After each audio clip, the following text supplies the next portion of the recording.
Bonsoir mesdames et messieurs amis sportifs, c'est un réel plaisir pour moi de vous retrouver encore une fois ce soir dans le cadre de ces magazines d'actualité sportive Sport One que vous aviez l'habitude de suivre tous les mardis à pareille heure sur B1. L'actualité sur le plan africain reste dominée, vous le savez, par le démarrage des tours préliminaires des compétitions interclubs de la CAF.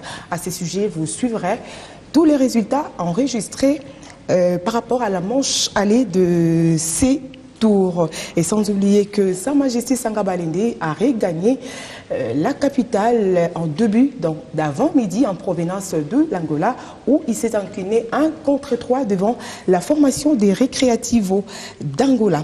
À suivre également dans cette émission, ces dossiers brillants qui continuent à défrayer la chronique sur les transferts de Younous Santanou et Lema Mabidi, transfige le Vita Club au cercle sportif sfaxien. Un invité sur ces plateaux, il s'agit du sélectionneur de Léopard de la République démocratique du Congo, Jean-Florent Ibengue. Avec lui, nous allons revenir sur la participation de la République démocratique du Congo à la 30e édition de la Coupe d'Afrique des Nations Guinée équatoriale 2015. Bonsoir coach et bienvenue. Merci à vous.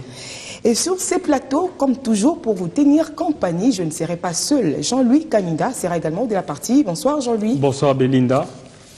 Voilà, comme je le disais tout à l'heure, les stades africains ont vibré les week-ends derniers au rythme des tours préliminaires de la Ligue des champions africaine. Les représentants de la République démocratique du Congo engagés à ces tours, Sa Majesté Sanga Balende s'est incliné devant Recreativo d'Angola sur les scores de 1-3 au stade Kaloulou. Le club cher au président Ngoï Kassanji a regagné la capitale en début d'avant-midi par les Beach Ngobila. Félix Makoudi était là pour le compte de B1.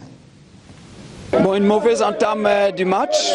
Les 20 premières minutes, nous avions mal négocié le match. Déjà la 13e minute, nous avions encaissé un premier but.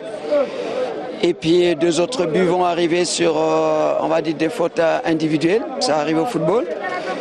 Et puis la suite, c'était très bien, disons, c'était bien. Pas très bien parce qu'on a pu marquer qu'un but. Mais une très bonne deuxième mi-temps où on a fait circuler le ballon, on a joué notre football. Et donc je peux dire que c'est l'entame du match qui était difficile. Beaucoup de joueurs qui participent pour la première fois. Il y a eu la pression du match et je pense, et il y en a qui n'ont pas réussi à vite éliminer le stress de la compétition du match. L'enjeu avait pris un peu le dessus sur les jeux. On va travailler sur cette base-là. Bon, je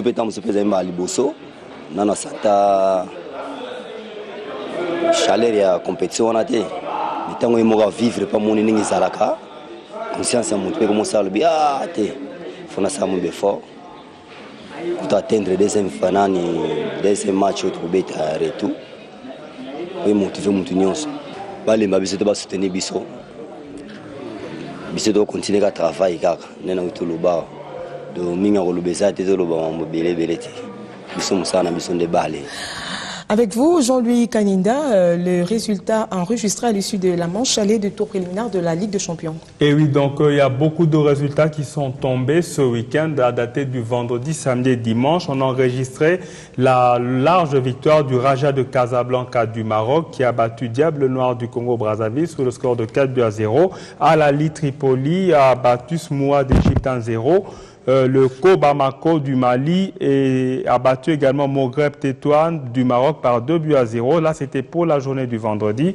Le samedi, Sewe Sport San Pedro de Côte d'Ivoire est tombé à domicile contre l'AS Kaloum de la Guinée. C'est une grosse surprise parce que Sewe Sport était finaliste l'année passée, 1-2.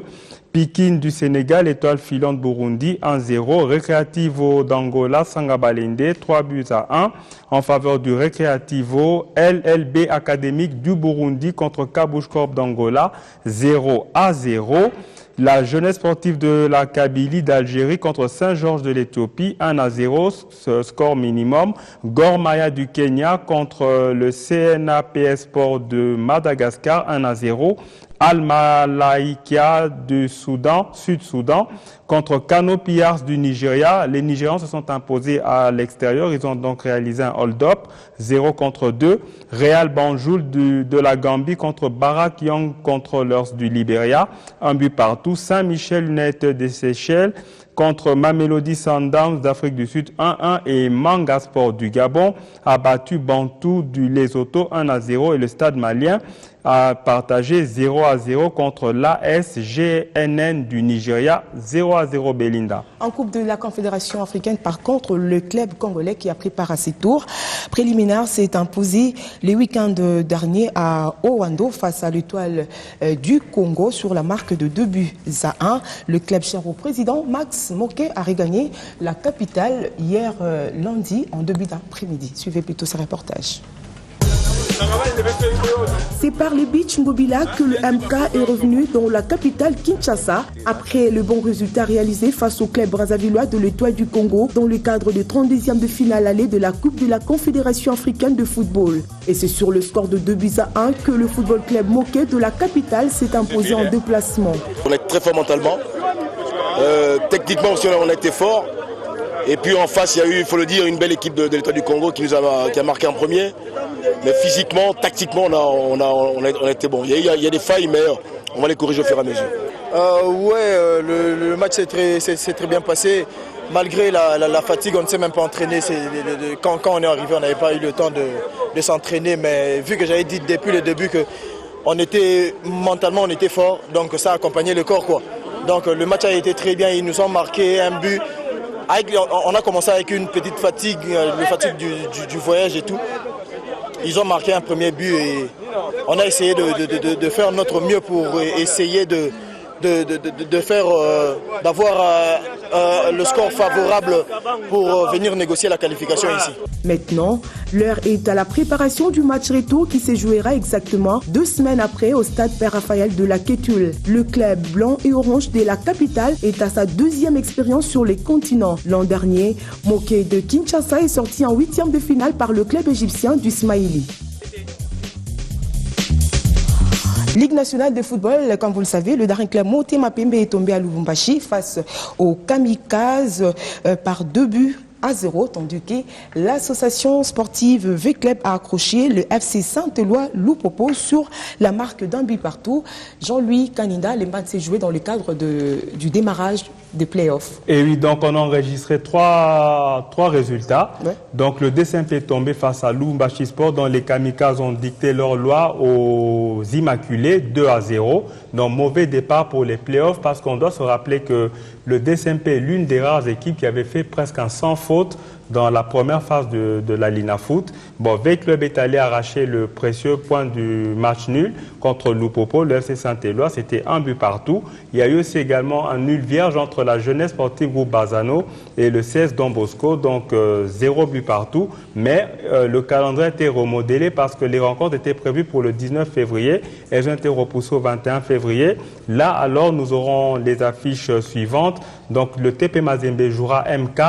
Et la deuxième rencontre va opposer Sangabalende au Shark Football Club de Kinshasa. Voilà, on va donc permettre aux fidèles téléspectateurs de revivre cette rencontre qui avait opposé le Daring Club Motema Pembe à la formation de Lubumbashi Sport. Après 3 rencontres de la première journée des playoffs de la Lina Foot, Lubumbashi Sport trône provisoirement en tête du classement grâce à sa victoire sur les DSMP de Kinshasa par le score de 2-0.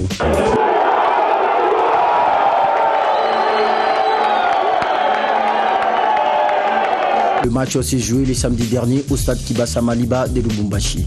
Bien avant, Don Bosco et la jeunesse groupe Bazano se sont séparés sur les scores nuls et vierges de 0 but partout.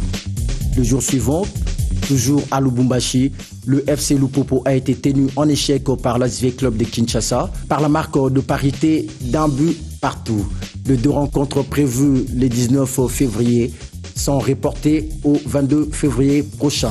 Au menu, 2 affiches sont prévues.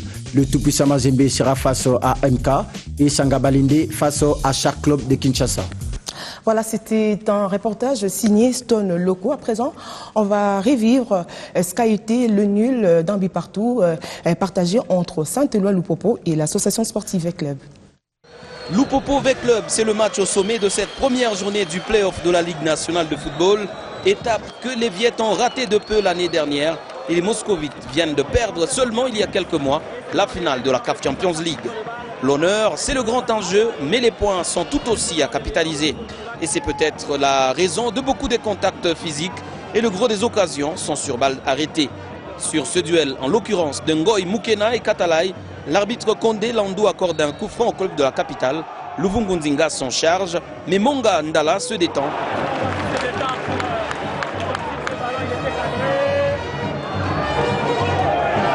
La réponse des cheminots est également sur balle arrêtée. Afizi Moussa joue de l'extérieur du pied droit. Hassani est court pour changer la trajectoire du ballon. Landou Makiese le met en corner. 0-0, score à la mi-temps. C'est finalement à la 70e minute que le match s'emballe.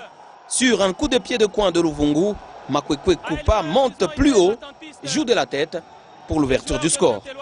Dans la suite, V-Club rate de peu de doubler la mise.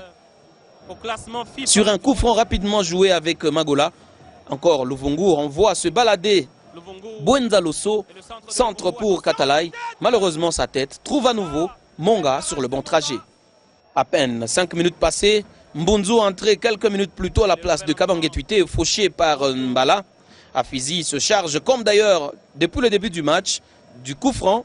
Cette fois, Hassani a bien suivi l'action pour l'égalisation. Un partout, Lupopo et V-Club se tiennent à respect. Un autre fait important à relever, le fair play qui a caractérisé la fin du match. Peut-être que le football congolais veut finalement améliorer son image. Qu'en est-il du transfert de Younous Santano et Lema Mabidi au CES Sfaxien? La réponse dans ces reportages, je vous propose de suivre. Les transferts de l'international ougandais de l'ASV Club Younous Santano au club tunisien du cercle sportif sfaxien continuent à défrayer la chronique. La dernière en date est celle du manager du joueur venu fraîchement des Kampala pour rencontrer les dirigeants de l'association sportive Club afin de réclamer leur quote-part sur le transfert de Younous au cercle sportif sfaxien au regard bien entendu de la convention signée entre le club d'origine du joueur vipère de l'Ouganda et l'ASV Club de Kinshasa. Mais après échange entre les deux parties, le manager de Younous Santano s'est dit simplement indigné du comportement de son joueur qui s'est engagé seul avec le club sfaxien sans consentement de l'ASV Club alors que ces derniers étaient encore sous contrat avec le club vert et noir de la capitale. Moi, en tant que manager, pas vraiment manager, facilitateur entre l'ancien club de Younous et Vita Club, je dirais que je suis déçu de Younous. Parce que le problème qui s'est passé entre Fait Club et Younous, nous l'avons longuement discuté avec le staff de Fait Club, le président Gabriel Amissi et le président aussi. Malheureusement, Younous a pris sa route. Et sa route n'a jamais été conditionnée ni par Fait Club, ni par son ancien club. Même moi, son manager, je n'ai jamais su comme Younous est parti à Tunis. J'espère que nous sommes à Kinshasa, c'est bon, pour éclaircir certains faits. Parce que ce que Younous a fait, vraiment, je ne sais pas. Moi, j'ai supplié au staff de Fait Club parce que je connais Younous très bien. Et je vais m'excuser de le dire tout parce qu'il est orgueilleux de naissance. Mais rien n'empêche, il a son talent. Mais j'espère que son talent aussi doit être conditionné, doit être aligné. Alors, je ne sais pas quoi encore dire, mais je vais demander aux fanatiques des V-Club, fanatiques des V-Club partout au Congo et surtout à Kinshasa, de bien vouloir pardonner ses joueurs. Mais pour le secrétaire général de l'ASV Club, Patrick Banichaï, il ne s'agit pas ici d'un transfert conclu en bonne et due forme, mais plutôt de la décision du juge unique de la FIFA qui autorise la fédération tunisienne à utiliser le joueur Younous Elema provisoirement, en attendant bien sûr l'aboutissement de l'affaire. Au jour d'aujourd'hui, nous leur avons démontré la malhonnêteté de leurs joueurs et toute la magouille qui s'est passée autour de cette affaire. Et eux aussi ont exprimé leur indignation puisque le joueur s'était trouvé en Ouganda, à Kampala pendant plus d'un mois. Et le manager dit bien qu'il était toujours avec lui et que le joueur, jamais une seule fois, il ne lui a dit ses intentions d'aller ailleurs. Et nous, V-Club, je ne saurais pas dire plus, nous ignorons comment le joueur se retrouvait en Tunisie, malgré ce que disent les gens, que V-Club a transféré. Mais aujourd'hui, je crois bien, je vous ai montré les documents qui viennent de la FIFA, la décision du juge unique, il n'est pas question d'un transfert, mais c'est une décision d'enregistrement provisoire que la FIFA a accordée à la Fédération tunisienne de football, et que, jusqu'à preuve du contraire, V-Club n'a jamais négocié avec le cercle sportif sfaxien en ce qui concerne le transfert de Sentamou, Junior, Younous et les Mamabidi Chiquito. Donc, les joueurs peuvent être là-bas.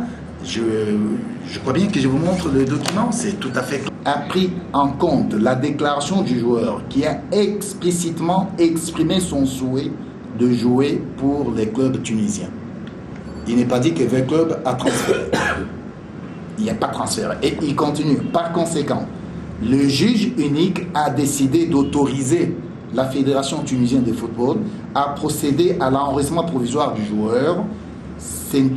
Donc, Sentamou et Lema, c'est la même chose, le même texte, dans les clubs cercle sportif sfaxien.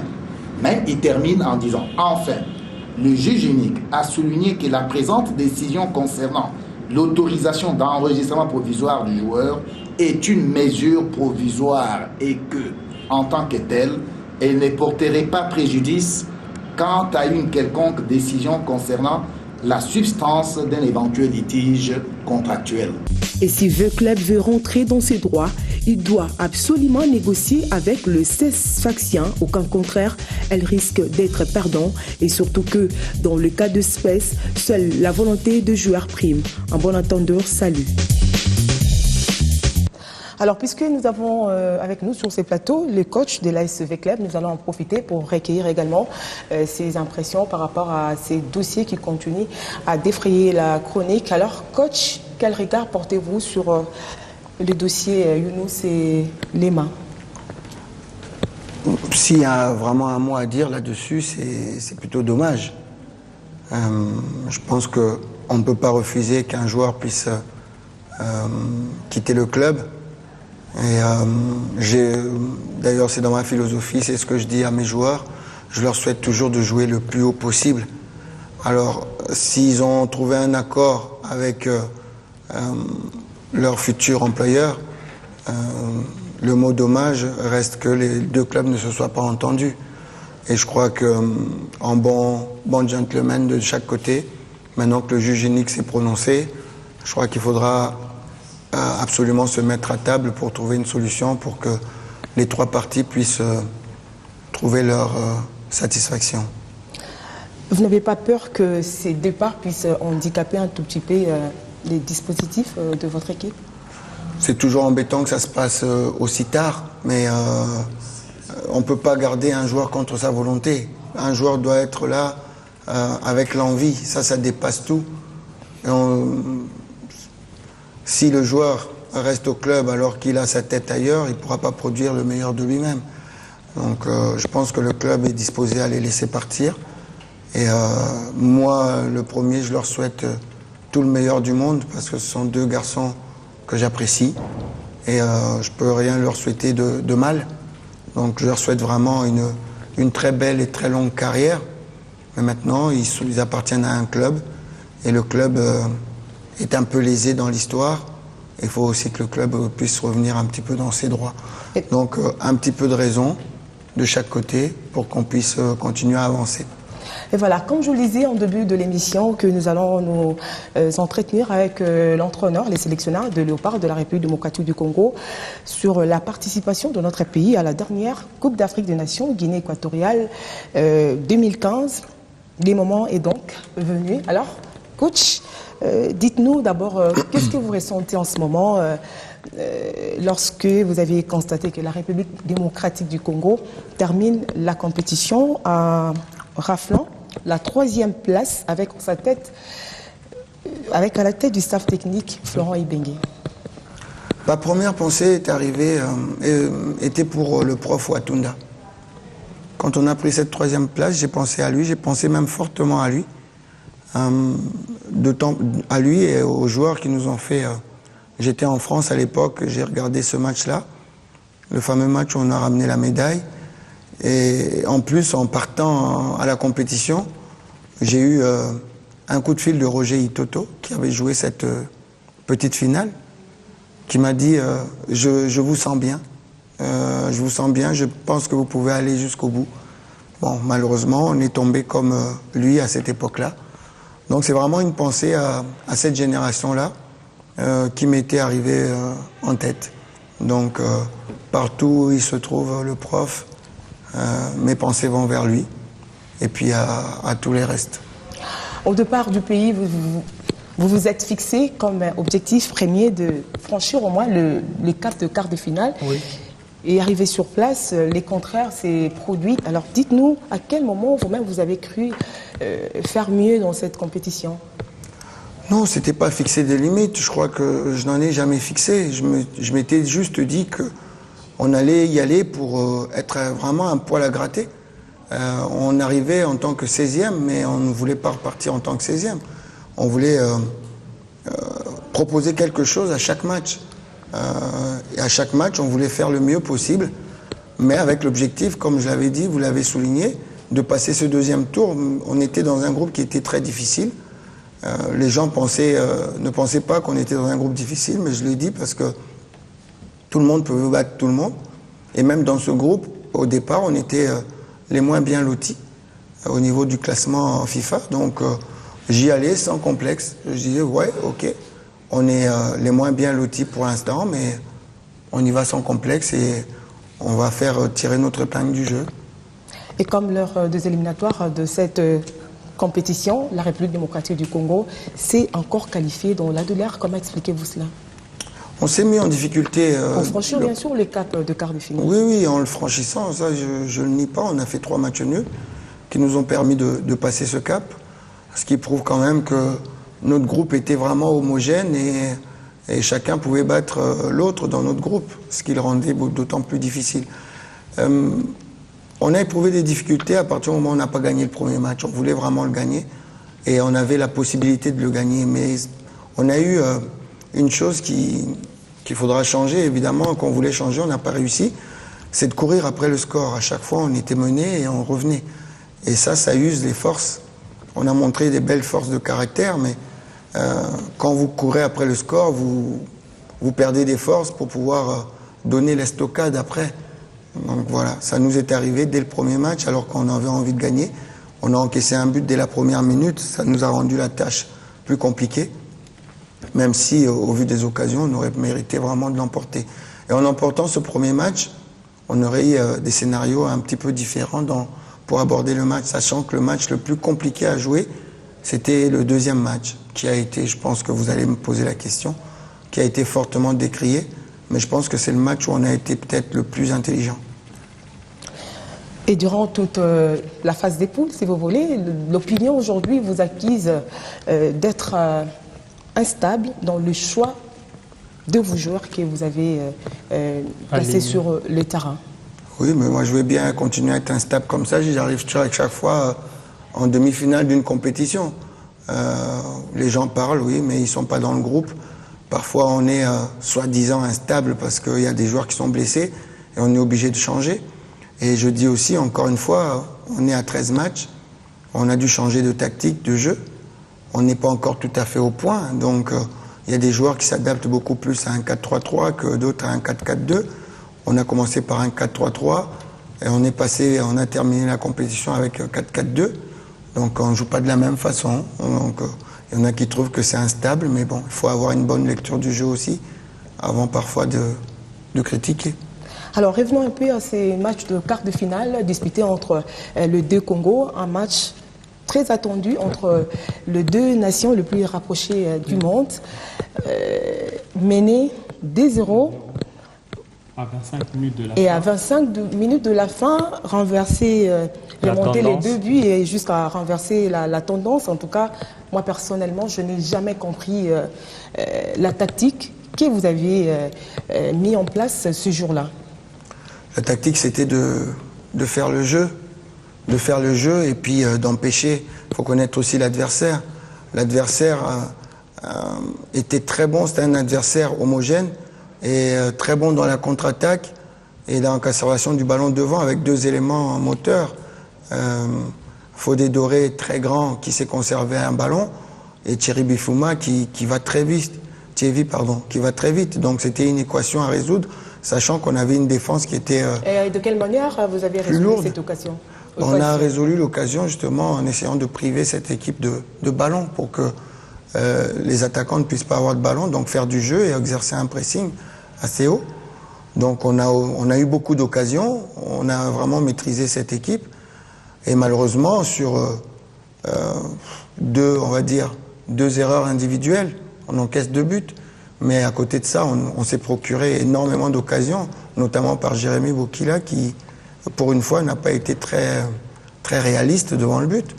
Mais jusqu'à 2-0, on n'avait pas peur parce que, franchement, on n'avait pas peur. Parce qu'on voyait qu'il suffisait de mettre un but pour pouvoir marcher sur cette équipe. Mais il s'est passé un match, comme vous venez de le dire. On est les 2 capitales les plus rapprochées du monde, Kinshasa-Brazzaville. Avec nos hauts et nos bas, on est frères, on est la famille, chacun a de la famille de chaque côté. Mais comme dans toute famille, il y a des moments où on est bien, il y a des moments où on se fait la guerre. Et en ce moment, c'était plutôt un moment où ça n'allait pas bien. Donc il était hors de question de perdre contre l'équipe qui était en face. Et j'ai l'impression que c'était le match qui vous a rendu aujourd'hui plus célèbre au pays, raison pour laquelle vous avez même du mal à circuler les longs des artères de la capitale. C'était un match avec beaucoup d'émotions. C'était un match avec beaucoup d'émotions parce que mes joueurs, c'est pour ça qu'ils étaient un peu timorés jusqu'à ce qu'on encaisse les 2 buts.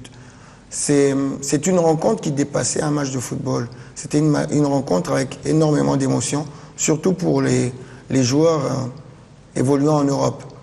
Nous, ici, au pays, on rencontre les équipes de nos voisins. On a préparé la Coupe d'Afrique en jouant contre Konzo, en jouant contre Kara, contre Diable Noir, contre Léopard de Dolisie. En aller-retour, et ça se passe toujours très bien. Donc, au niveau du football, il n'y a pas de souci. Mais les joueurs qui jouent en Europe vivent toujours ces confrontations par procuration, par rapport à leurs parents, par rapport aux événements qui se sont passés dernièrement. Donc, ils avaient vraiment à cœur de jouer pour leurs parents et pour le pays. Donc, ça dépassait vraiment le cadre du football. Après ma causerie d'avant-match, le briefing d'avant-match, donc, il y a beaucoup de joueurs qui sont sortis pour aller au match en pleurant. Donc ça dépassait vraiment le cadre du football et personne n'avait envie de perdre ce match-là. Alors donc, pour une première expérience à une phase finale de la CAN, quels sont les enseignements que vous avez tirés, vous personnellement? Une compétition très difficile physiquement, où il faut être vraiment bien préparé physiquement. Sinon, vous passez à la travers parce que là, on a bien travaillé, on était bien préparé. Et c'est ce qui nous a aidé à continuer notre compétition. Et je pense que l'effectif a été plutôt bien géré en faisant reposer certains joueurs pour pouvoir en utiliser d'autres. Certains vont appeler ça de l'instabilité, mais beaucoup d'équipes qui ont joué contre nous ont terminé leur match avec des crampes. Et ce qui ne nous est pas arrivé, nous, souvent, 1 ou 2 joueurs à qui c'est arrivé. Donc il faut pouvoir maîtriser tous ces paramètres pour pouvoir aller au bout. Alors qu'est-ce que vous préconisez déjà pour consolider ces acquis? Il y a des joueurs qui vont arriver en fin de carrière internationale. Robert l'a déjà annoncé, d'autres qui vont suivre. Et nous, on s'est inscrit dans un projet. Le projet 2017, 2018, 2019. Donc le projet, il faut y aller, on fixe un objectif. Maintenant, comment atteindre l'objectif? Avec quels moyens et avec quelles personnes? Donc pour atteindre cet objectif déjà au niveau sportif, il faut pouvoir jouer les matchs amicaux dans chaque date FIFA, quel que soit le match amicaux. Il y a 2 dates qui arrivent au mois de mars. On va essayer de les capitaliser. On avait déjà conclu face à l'Ukraine, mais vu les conditions qui se passent là-bas en Ukraine, le match a été annulé. Donc là, il y a je peux avancer qu'on va certainement jouer contre une équipe du Moyen-Orient à Dubaï, le premier match. Voilà, je vous retrouve tout à l'heure, le temps pour moi de poursuivre avec l'actualité. Quels sont justement les rapports de Jean-Florent Ibenge, sélectionneur de la République démocratique du Congo, avec la Fédération congolaise de football association? La réponse à cette question a été donnée par les présidents de la Fédération congolaise de football association au cours de la conférence de presse qu'il a tenue les samedis derniers au siège de la FECOFA. Suivez. C'est vrai que vous avez suivi, vous avez été à l'hôtel du Fleuve. Souvenez-vous, quand est-ce que les 5 membres ont effectivement apposé leur signature sur leur contrat?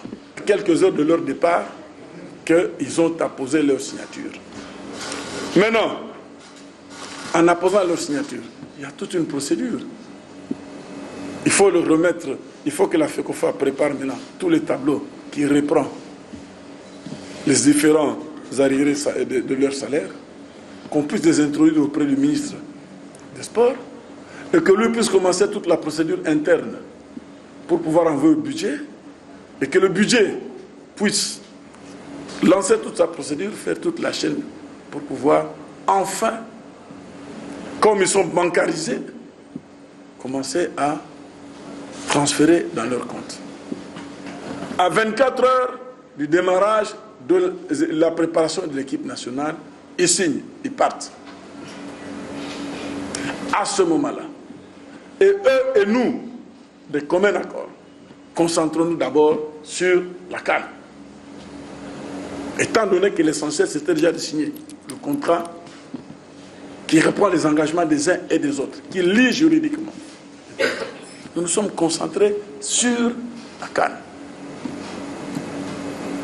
CAN au cours de laquelle tous les membres du staff, à l'instar des joueurs, ont pu être mis à l'aise conformément aux engagements et aux primes consenties. Nous sommes revenus le 9. C'est le 9. Nous sommes revenus le 9. À partir du 9, nous avons repris le travail au niveau où nous l'avons laissé, puisque le ministre lui-même est revenu. La plupart des responsables de la FECOFA, responsables chargés des finances, le président de la fédération, nous qui engageons financièrement la fédération, nous avons repris le travail, nous avons lancé. Donc au moment où nous parlons, les entraîneurs savent que le dossier est lancé. Alors, tout le reste là, comme je disais, c'est la spéculation. Il a dit, il menace, il a menacé qui? Je lui ai posé la question, il m'a dit, il s'est mis à rire. C'était ici d'ailleurs.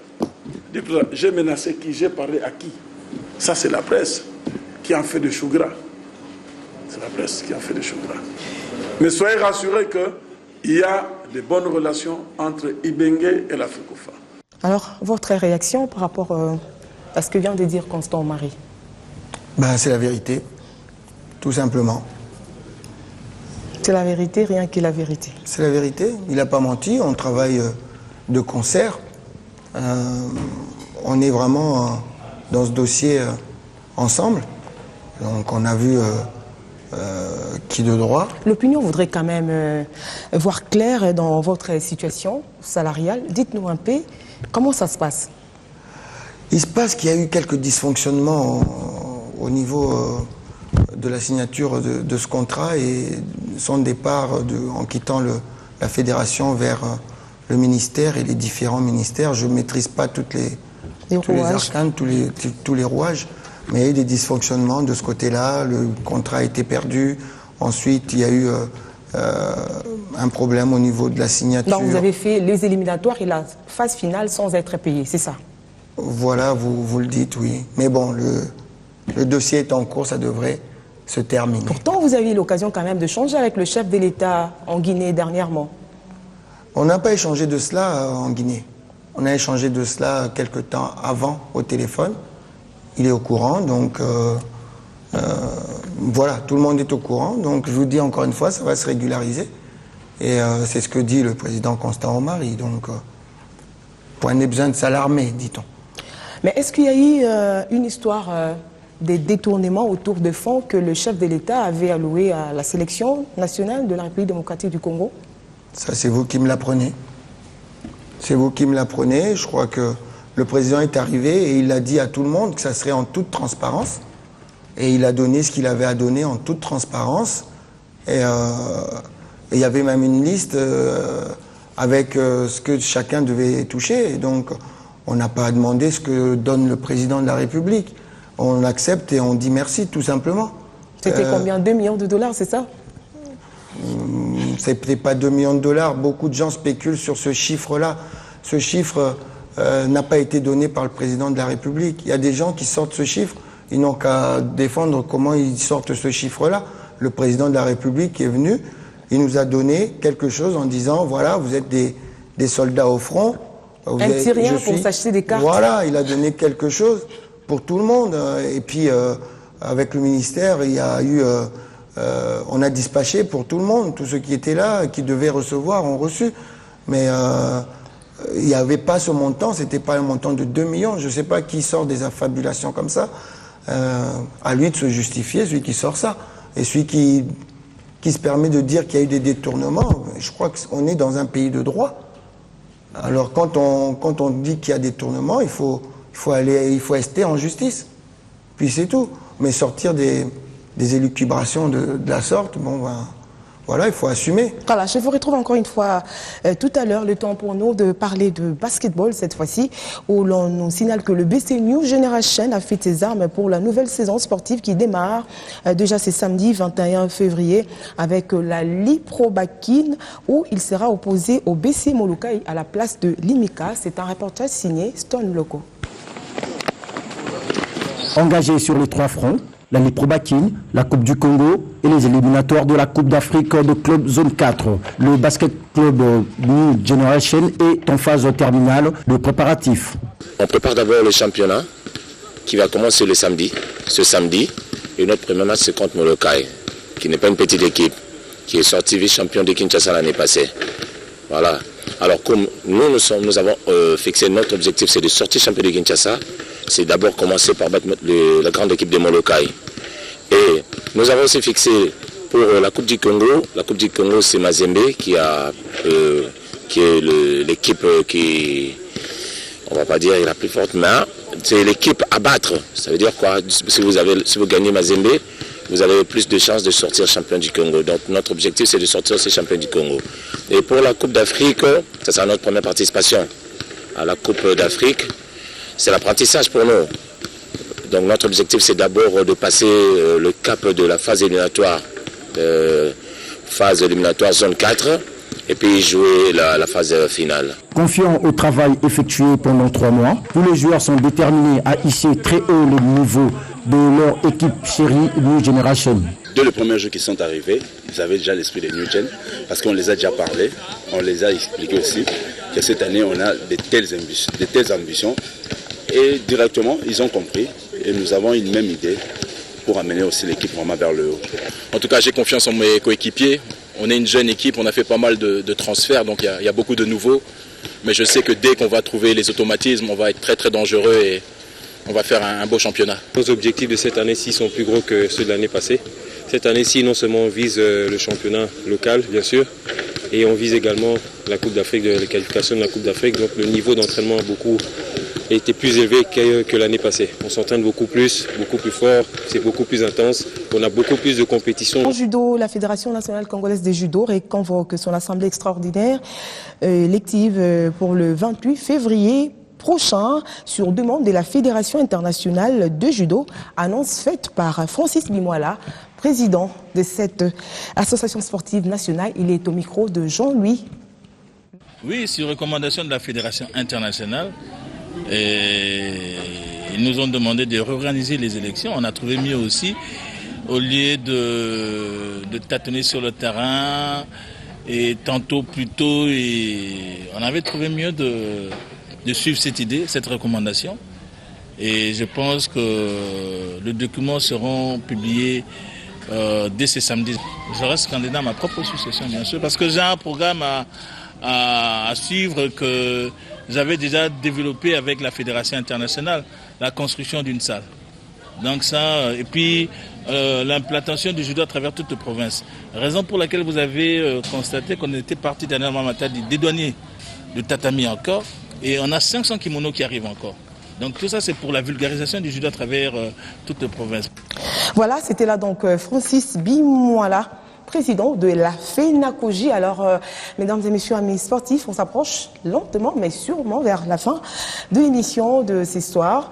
Une émission qui a reçu pour vous les sélectionneurs de Léopard de la République démocratique du Congo, Jean-Florent Ibengue. Alors, pour terminer, votre dernier mot. Merci de m'avoir invité et puis merci de l'accueil de tout le peuple congolais à notre tour de la Guinée équatoriale. Donc, on a eu une vraie symbiose, une harmonie très forte. Et voilà, ce sont des choses qu'on a envie à nouveau voilà, j'allais oublier, de revivre. Il y a une opinion qui raconte que vous voulez rompre avec l'association sportive ECLEB. Est-ce que vous confirmez cette information pour ne rester qu'avec les Léopards de la République démocratique du Congo? L'opinion, c'est l'opinion. Voilà, l'opinion raconte beaucoup de choses, mais c'est l'opinion, donc il n'y a rien de vérifiable. C'est dans votre tête? Non, c'est pas dans ce que les gens ne comprennent pas quand on dit quelque chose, on a l'impression que ça doit se faire à l'instant T.